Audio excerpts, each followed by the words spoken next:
ora jumbuh karo mangkate.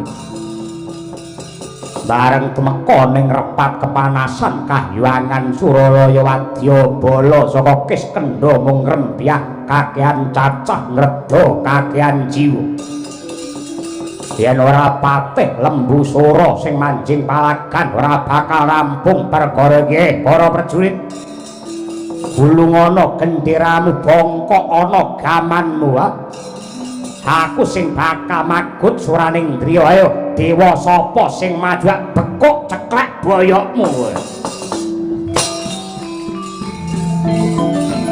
Sapa? Saka Kahyangan Argadahana Bathara Brahma kuwi sapa? Patih Lembu Sura. Tak jaluk Tara Kasih ulungke bareng karo jebole diadamu.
Tetek nyokong aluhur dasar gagah warnanipun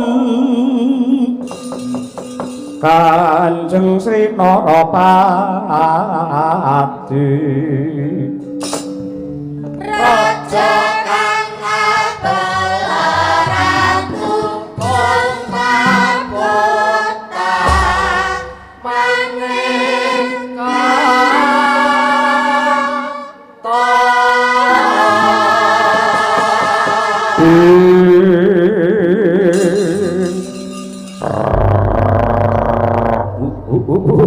ladala ujleng iblis laknat setan dojek-jekan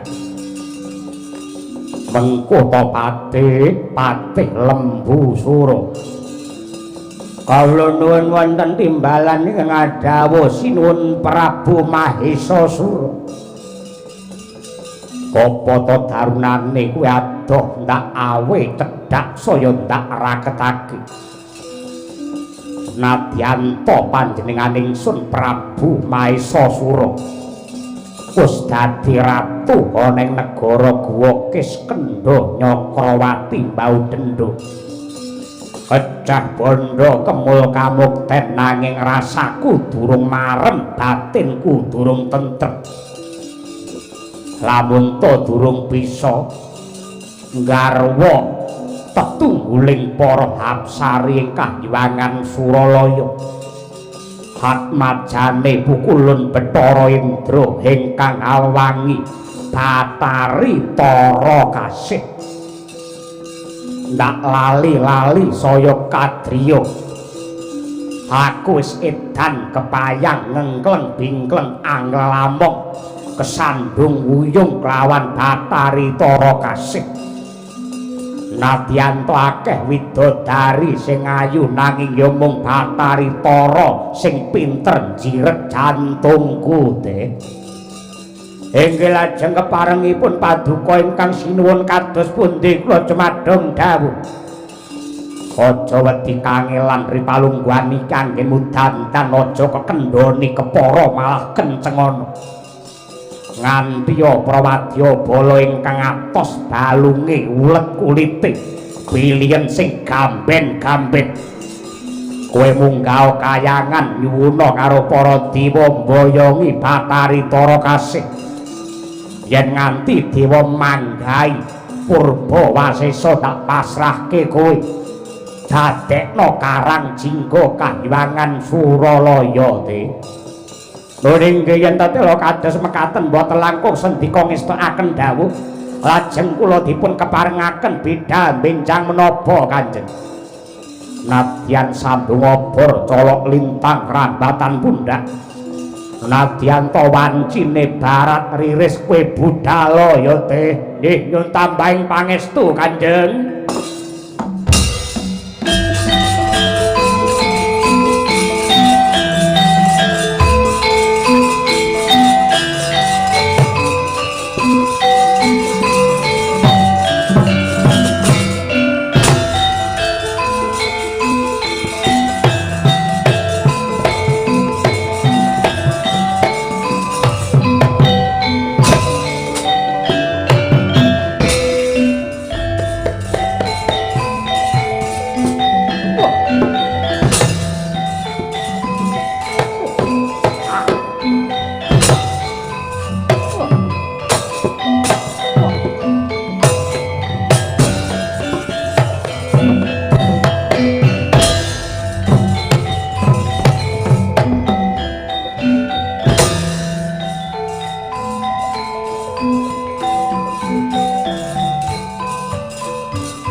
Tongeng entik-entik si penunggu patek nono panunggul apa tusane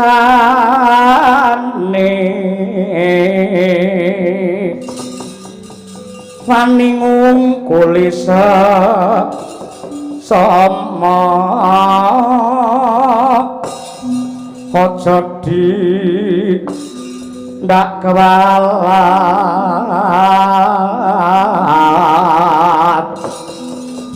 lah iya bener kandhamu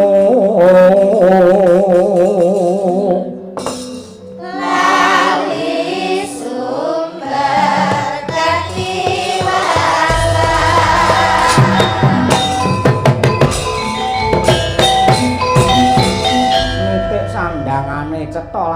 iki diwaca nganti wis sirna tanpa aran.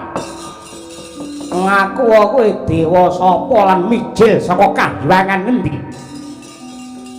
Astungkara sidang sekaring bawana langgeng. Para gagi gatekno iki jawata ing kahyangan Salendra bawana. Wang pukulun Bathara Indra ya Surapati. Dampyak-dampyak para prajurit munggah ana ing repat kepanasan sapa.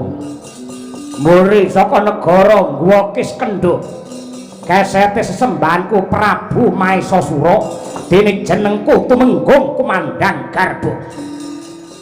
Yen pancen kowe ngaku jenengmu Bathara Indra tegese kowe wong tuane Bathari Tara Kasih. Ya bener pancen kaya mangkono sing do karepake kepiye. Are palungguhan iki aku njaluk mulunge ngrasamu, njaluk palilahmu sarta pangestumu. Anakmu wadon Bathari Tara jaluk tetep dadi ibune wong sak negara ing Gwakis Kendha, mongko dadi jatuh kramane Sinuwun Prabu Maesasura. Mamak banget kang dadi tumindake ratu Gustimu. Apa ora ngerti karo paugeran judul Taliwangsa? Sajroning pepakem judul Taliwangsa wis ana pilane dewi-dewi. Yen Hapsara kuwi kelawan Hapsari, Satriya kuwi kelawan Putri, Bambang kelawan Endang, Ewadene Raseksa kuwi kelawan Raseksi. Yen manut kodrat pranatan kuwi kudune gandeng ratu Gustimu wujude buta, mula bojone kudu Raseksi. Wah, mbuh raideg. Tetep tak jaluk Bathari Tara Kasih. Ndak ulungake wanton kuwi pinter jebol dadane Bathara Indra. Edyan. Krudha tak lir ginetat. Sukayaya inepe. Cocok bang mawinga-winga angis.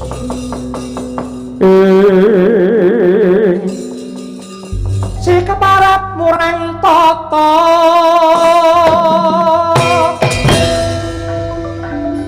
wanitane mrengwah mami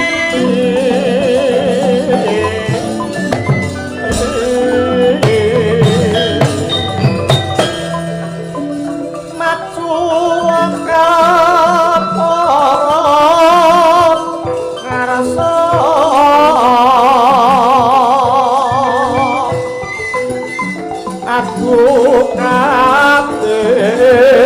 sayang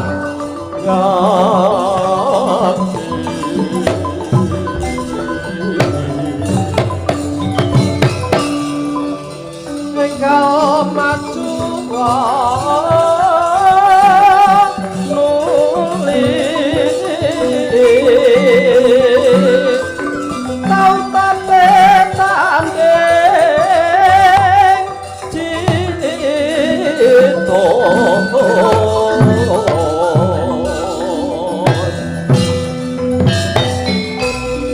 ngeklo padha prawira raorane son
Wah.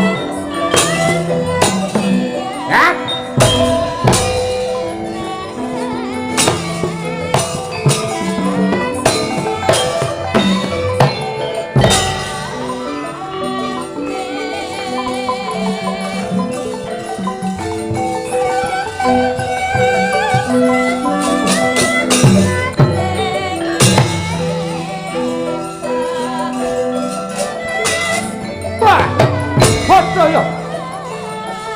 Waduh mati ya. Wah. Ah. Yo. Wait.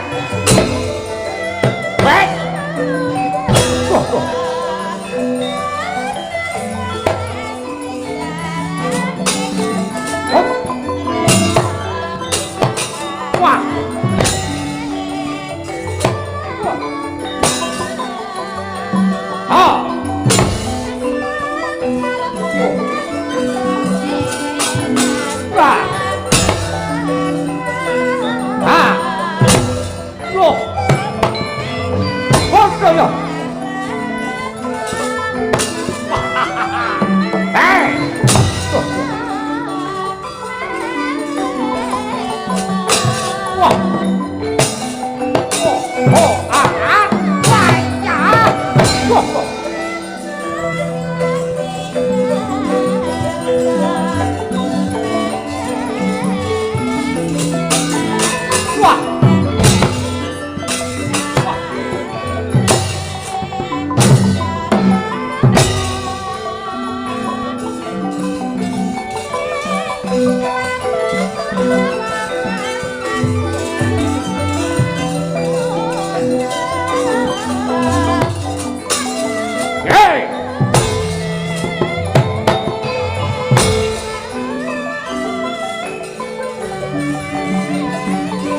Aja minggat pupuh padha sikar siraku.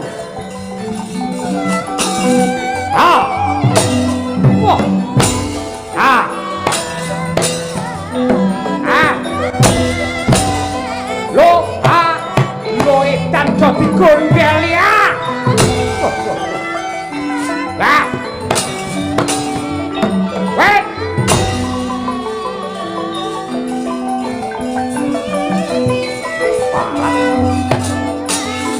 Hey! Wah! Wah!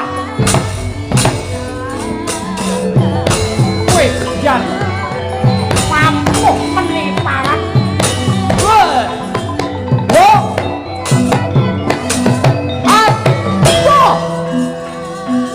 Wah! Wih! Payah! Wah!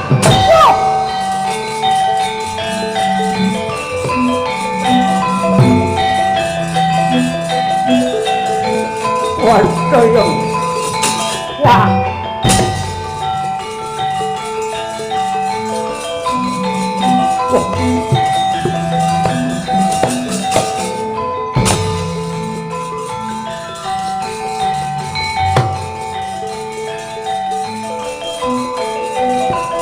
mundur.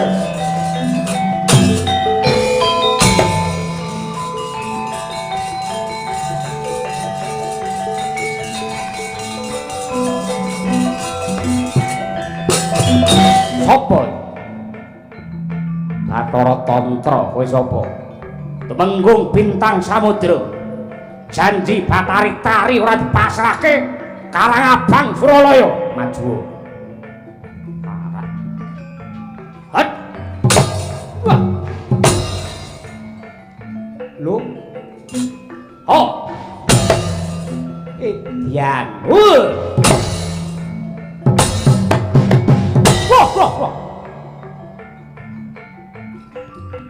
Iya.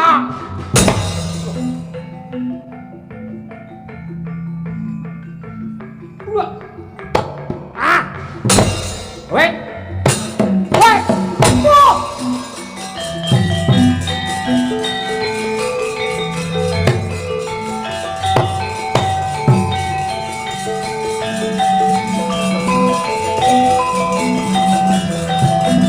Dewa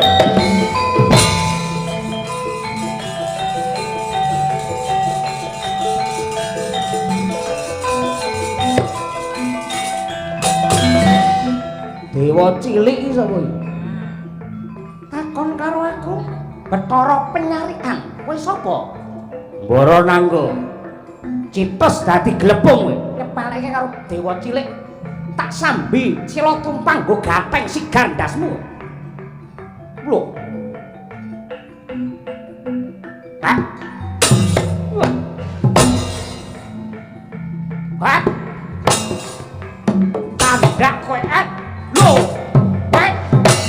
Weh.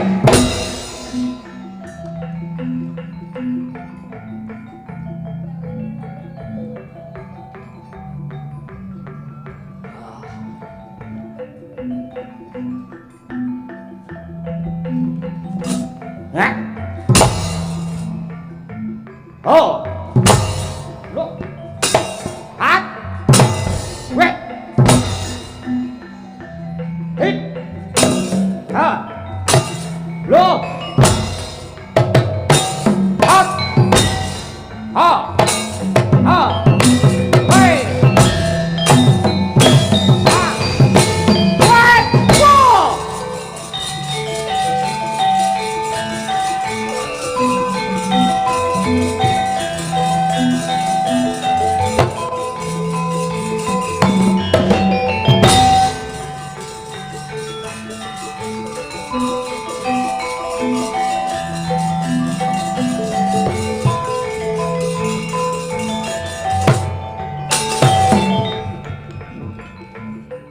Iki dewa apa celengan sawa wong pukulan Bathara Temboro.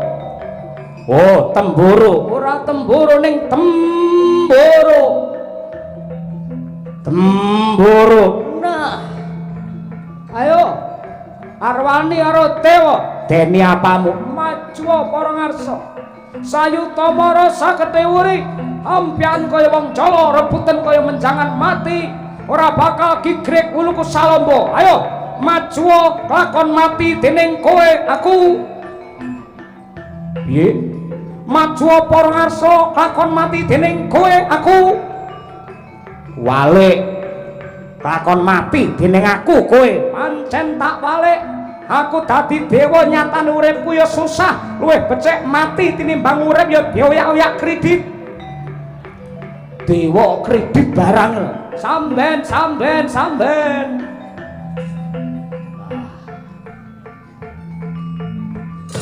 lho Edian loket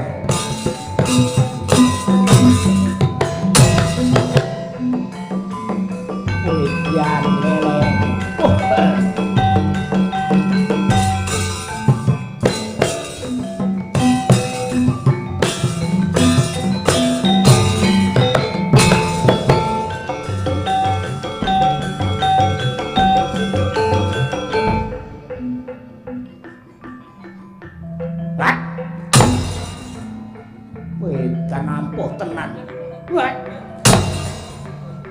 dewa apa?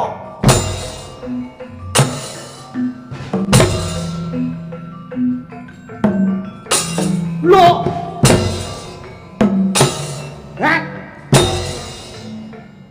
Tendang ngangge sepatu tok. Canda. Oh. Loh. Hah? Hah? Weh.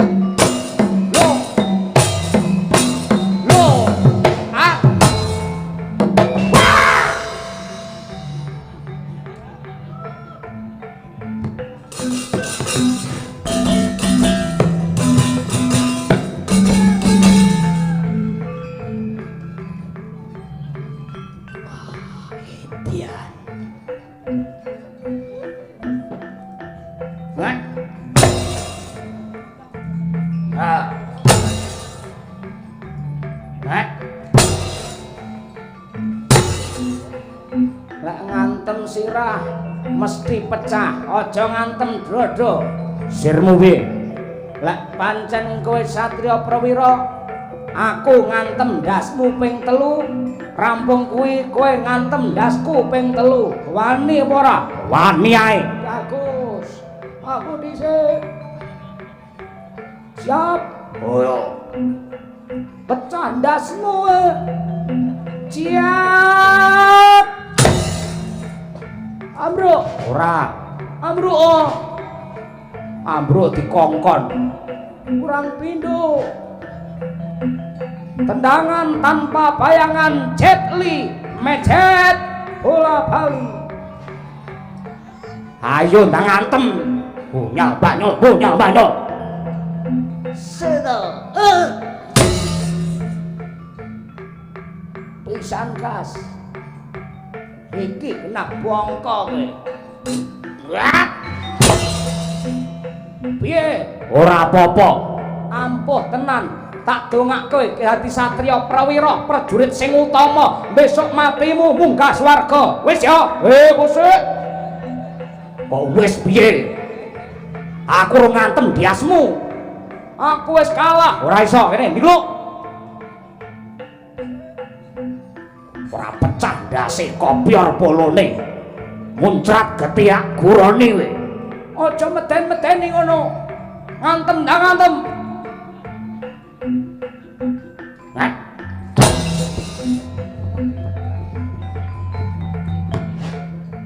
sing kuat ora isih ora kuat nang omahe ora apa-apa isih ha koyo kipas angin ngono bener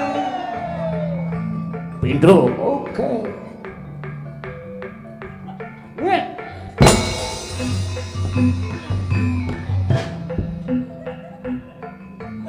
sing kuat ora isih ngat isih kuat ora isih hawa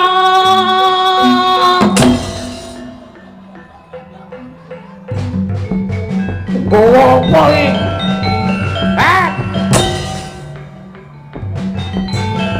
apa kuwi wet wet wah yet wet wo kono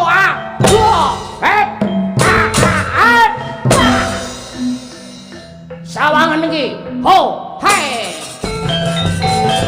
lepas kendali bukan sulap bukan sihir sawangan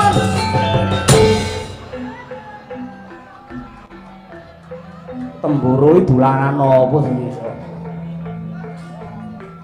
Pak iki Gear FX King no ngene nggih gelut kaya ning orkes ae lho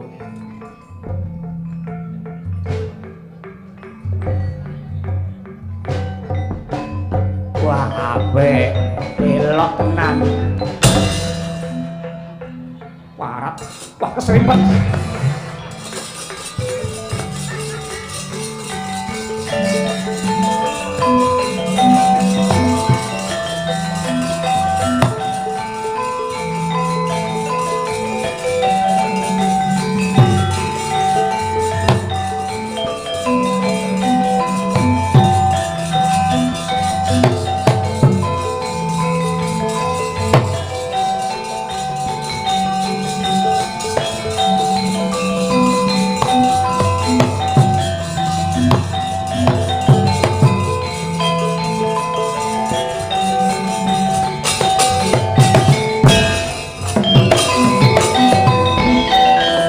mawut kang katrajang ing tahana wadya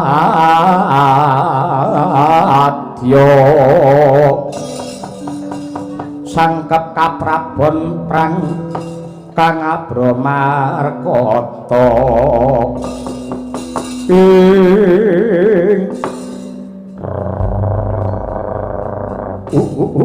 ladal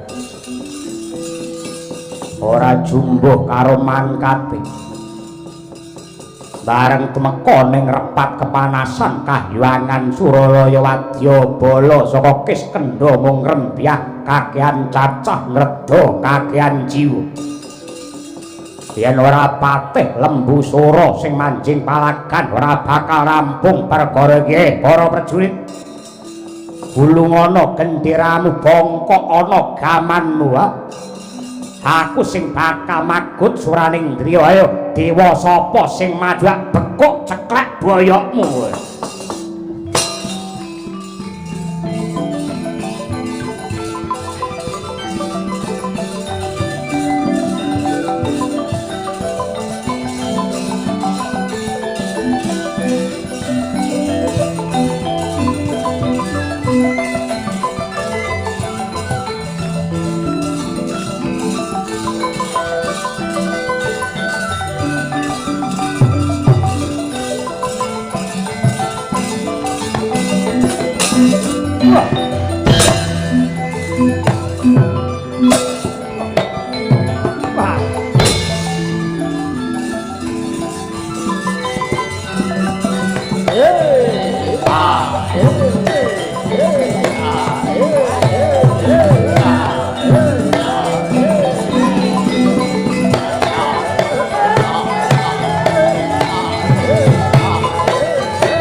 Saka Kahyangan Argadaana Bathara Brama kowe sapa? Patih Lembu Sura. Tak jaluk Tara Kasih ulungke bareng karo jebole diadamu.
Awas.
Weh.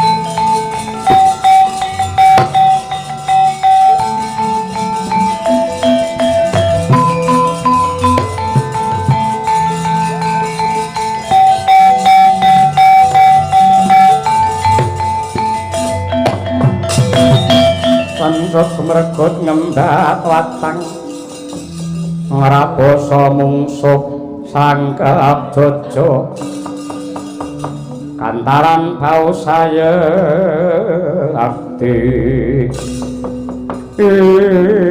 lah kok ramene nganti kaya ngene adate yen perang ora suwe ngene iki sing jenenge nggih kula menika pepatih saking negari Kiskendha nami kula pun Lembu Sura. Arep njaluk widodari kanggo garwane sapa?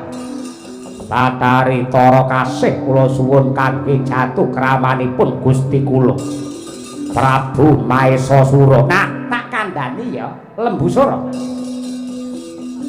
Semune wis kinodrat ing jagat lamun ta Batari Tara Kasih pancen jodhone ratu Gustimu Prabu Maesasura.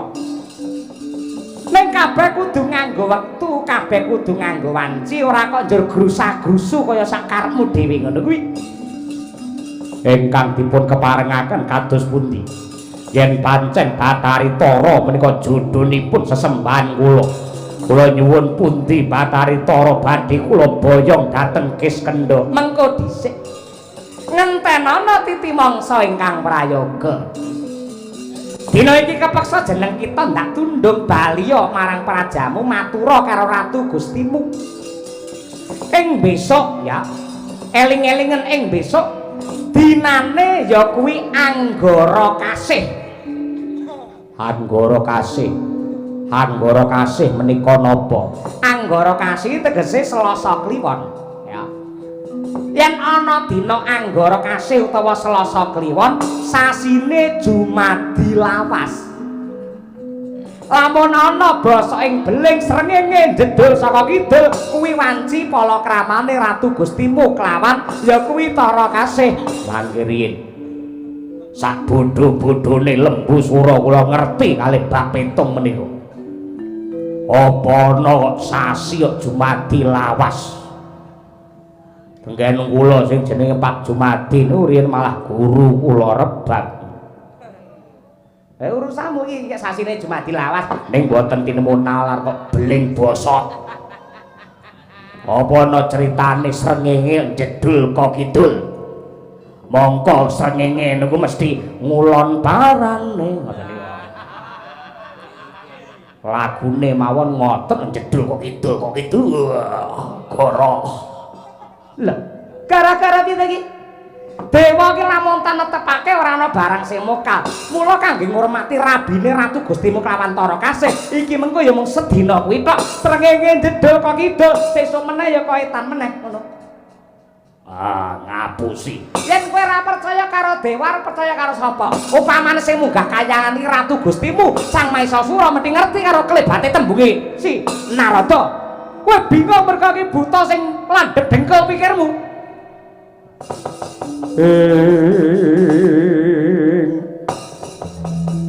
Patri gumulung mangrempak ing madya. Mangrempak ing wadya.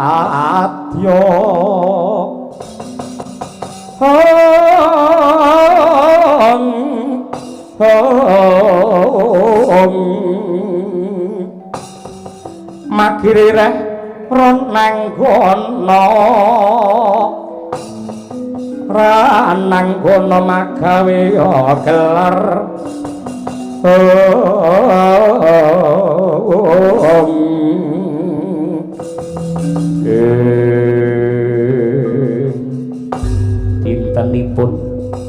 kliwon wulanipun Jumadi lawas yen ana basa ing beling srengenge jedha kidul aturna marang Ratu Gusti yen sesembahmu Maesasura mesti ngerti yen kowe ora ngerti.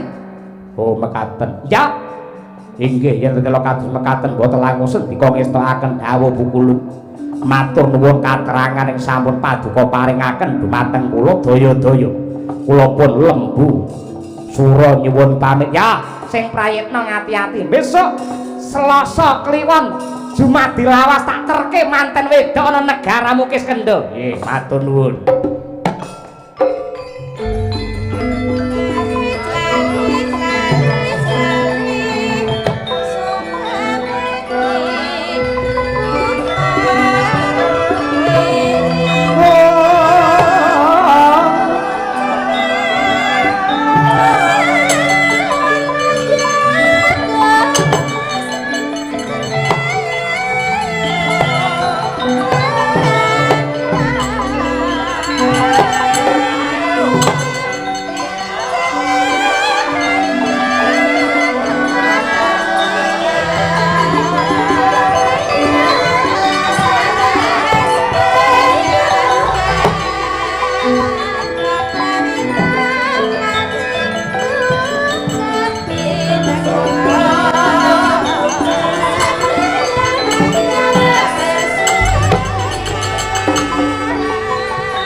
dieng lunga pasar dieng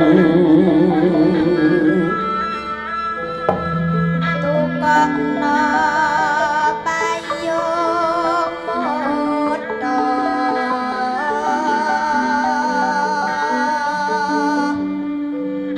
ora ciyut aja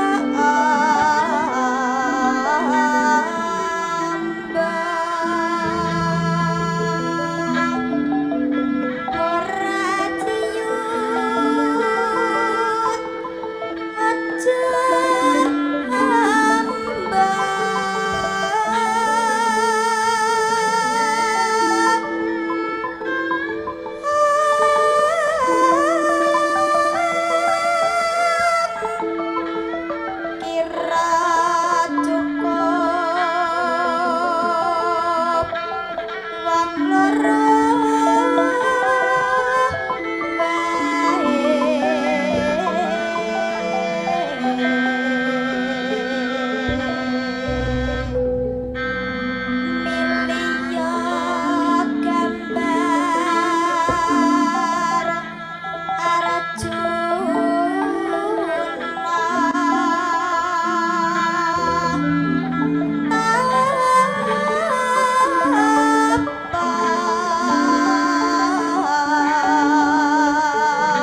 Nastung para sidang sekaring gawana langgeng Kakang Gunarsi Narada jeng andika ingkang kepareng minggah wonten ing bali Araras marcu kundha manik Kahyangan Suralaya. Kabar ingkang kula tampi Kahyangan nembe dedrek repat kepanasan kawis tinggal bleduk mangampak-ampak. Punapi ingkang nembe kedadosan monggo klaturi medhar sabda Kakang Narada.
Kenjang Pak Tong Warudaya Slere untuk teater kater. Kawula nuwun sewu Adi Guru.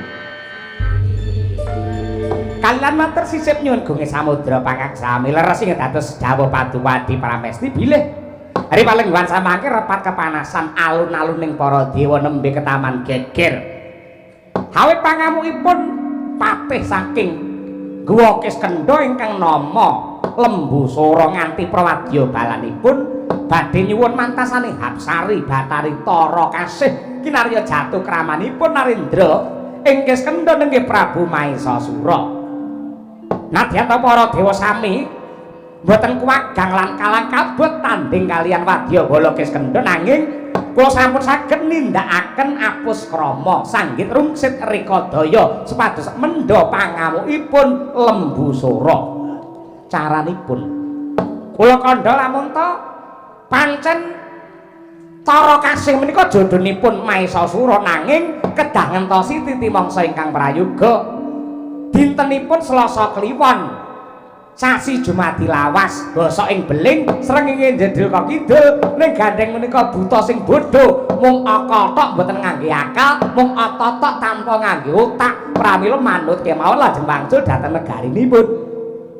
Ning kula pitados Adi kula percaya menawi Prabu Maesasura ngertos bilih dipun apusi kalian para dewa tartamtu ugi badhe minggah Kahyangan ngamuk punggung Suratamtaha wasana sakmangke Purbawasesa kula aturaken paduka Adi Pramesti Guru kados pundi prayogining lampah kula cumadeng dawuh.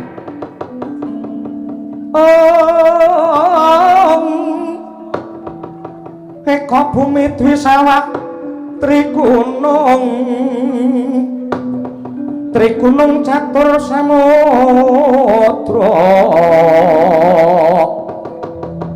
Pancataru sepangonan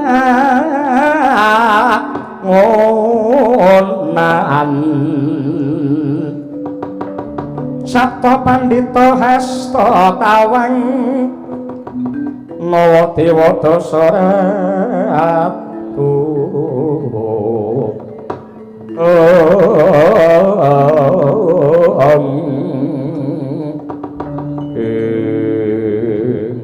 Om ilahing awik namastu namasidam Kakang Narada.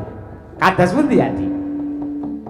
Saksampunipun kula gerba tinemunipun lampahan menika ingkang saged ngrampungi ugi wujudipun sato ingkang salah kedaden wonten titah pujangkara atmajanipun Resi Gutama ing Grastina ingkang nama Guwarsa utawi Guwarsi saha sakmangke salin nami Subali lan Sugriwa.